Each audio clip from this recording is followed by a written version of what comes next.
अगली सुबह वो ऑफिस जाने के लिए तैयार था। उसका कितना दिल चाहा था कि उसके लिए खुद नाश्ता बना कर दे, मगर डर के मारे वो सहमी सी सोफे पर बैठी हुई थी। अनीसा नाम है, अब तुम्हारा, याद रखना। जी ओके, मैं जा रहा हूँ, अल्लाह हाफिज़, अनीसा ने कहा तो उसने कोई जवाब नहीं दिया।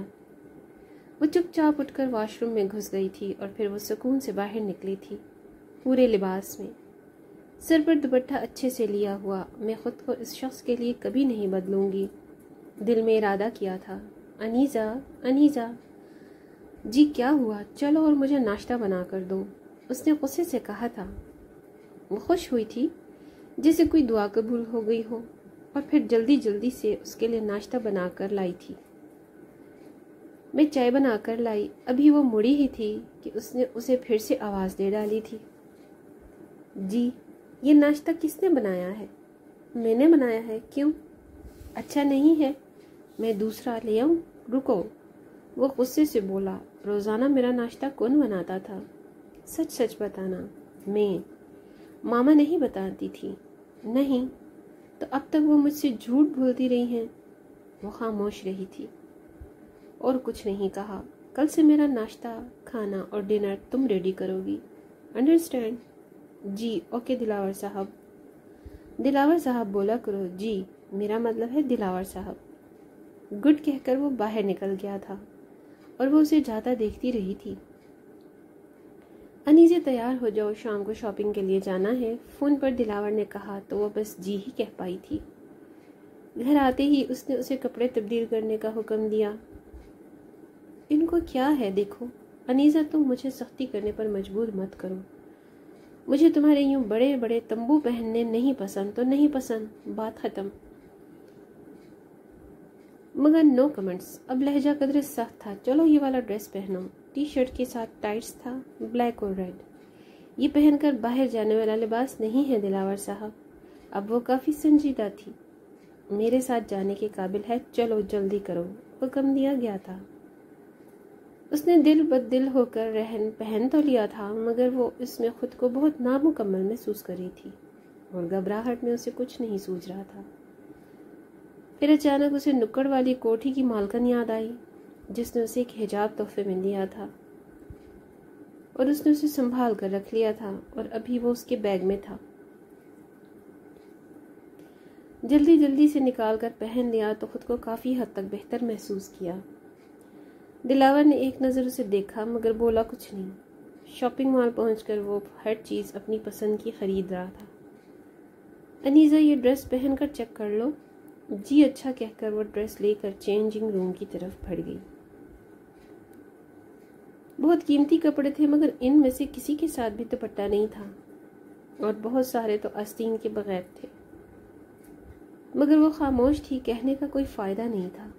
सब पहनकर उसे दिखा दिए थे जिन्हें वो पैक करवाने का कह चुका था। दिलावर साहब, मुझे कुछ और ड्रेसेस लेने हैं।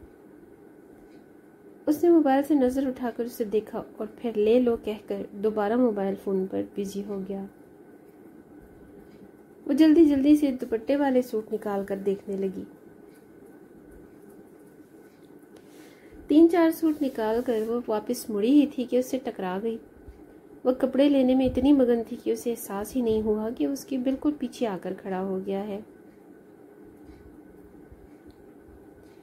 वो मुझे नमाज पढ़ने के लिए पूरे लिबास की ज़रूरत है तो इसलिए डरते डरते वजाहत दी थी। और ले लो, अंदाज काफ़ी मुख्तलिफ था। सच? खुश होकर पूछा। हाँ। फिर उसने 5 सूट ले लिए थे। शॉप से बाहर निकले थे कि दिलावर का दोस्त मिल गया। अरे वही तुम दिलावर, माय बेस्ट फ्रेंड। वो दोनों खुश होकर बहदगीर हुए तो उसकी नज़र अनीजे पर पड़ी। ये भाभी हैं? जी जी बिल्कुल, दिलावर ने कहा।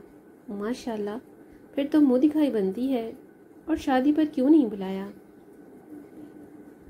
बस यार, सब जल्दी जल्दी में हो गया। चल कोई बात नहीं। भाभी ये लें आपकी मुँह दिखाई। 5-5 हज़ार के 4 नोट थे। अनीजे ने दिलावर की तरफ देखा तो उसने हाँ का इशारा किया तो उसने पकड़ लिया और शुक्रिया कहकर नज़रें झुका लीं। भाभी बहुत खूबसूरत हैं दिलावर। Oh really? दिलावर खुश होकर बोला।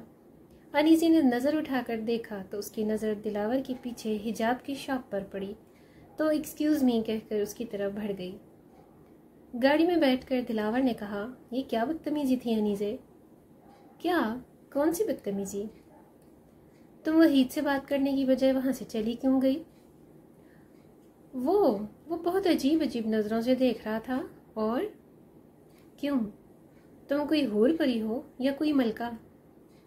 اوقات دیکھو اپنی، آئندہ اگر ایسا کیا تو بہت برا پیش آؤں گا، سمجھی؟ مگر وہ shut up, just shut up, وہ ہلکا سا چیخا تو انیزے نے رخ باہر کی طرف موڑ دیا۔ آنسو بہہ رہے تھے مگر وہ تو جیسے ہوش میں ہی نہیں تھی۔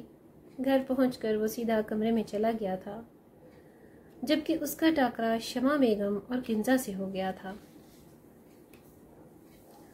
تم یہاں کیا کر رہی ہو؟ اور یہ اس وقت تم آ کہاں سے رہی ہو؟ چھوٹی بی بی سامان کدھر رکھوں؟ شمس بابا سامان گاڑی سے نکال کر اس سے پوچھ رہے تھے۔ اوہ، تو اب یہ 2 کوڑی کی ملازمہ شاپنگ مال سے شاپنگ کرے گی؟ کنزا نے کہا۔ اس کی اوقات اتنی کہاں، یہ تو اس بے وقوف کی مہربانی ہے جسے اس گوار میں پتہ نہیں کیا نظر آ گیا۔ وہ خاموشی سے سب سن رہی تھی، مگر اس نے دلاور کے کمرے سے باہر نکلنے کی دعا ضرور کی تھی، جو قبول بھی ہو گئی تھی۔ ملازمہ تھی اور ملازمہ ہی رہو گی تم، اپنی اوقات مت بھولنا کبھی بھی، سمجھی؟ اور تم بھی یہ بات اچھے سے یاد رکھنا کہ اب یہ انیزہ دلاور ہے، تمہاری بھابھی اور اس گھر کی مالک۔ کنزا کو دونوں بازوؤں سے زور سے جکڑ کر وہ بولا تھا۔ چھوڑیں بھائی مجھے، کنزا نے ڈر کر کہا، آئندہ اگر تم نے اس طرح انیزے سے بات کی تو بہت برا پیش آؤں گا۔ چلو تم، وہ اس کا ہاتھ پکڑ کے کھینچتا ہوا اسے اندر لے گیا، جبکہ وہ دونوں بس غصے سے اسے دیکھتی رہ گئی تھی۔